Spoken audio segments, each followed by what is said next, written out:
শয়তানকে মানুষ গিয়ে জিজ্ঞাসা করবে, জাহান্নামীরা, তুমি আমাদেরকে পথভ্রষ্ট করেছে। শয়তান বলবে, আমি কিচ্ছু করি নাই, আমি তোমাদেরকে কোনো কাজে ফোর্স করি নাই, আমি শুধু তোমাদেরকে ওয়াসওয়াসা দিয়েছি, তোমরা নিজেরাই কাজ করছো। ফালা তালুমুনি ওয়ালুমু আনফুসাকুম, সূরা ইব্রাহিম পড়ে দেখেন।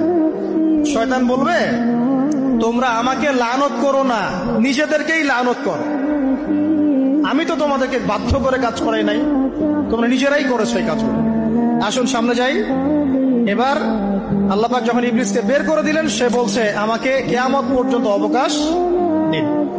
কিয়ামত পর্যন্ত অবকাশ নিয়ে ইবলিস কি করবে? উত্তর, ইবলিস বলছে, ফাবিমা আগওয়াইতানি, হে আল্লাহ, যে কারণে বা যে আদমের কারণে আপনি আমাকে এখান থেকে বের করে দিলেন, লাআকউদান্না লাহুম সিরাতাকাল মুস্তাকিম, আমি সে আদম সন্তানের সরল পথে ওত পেতে বসে থাকবো। শয়তানের কথা কি মনে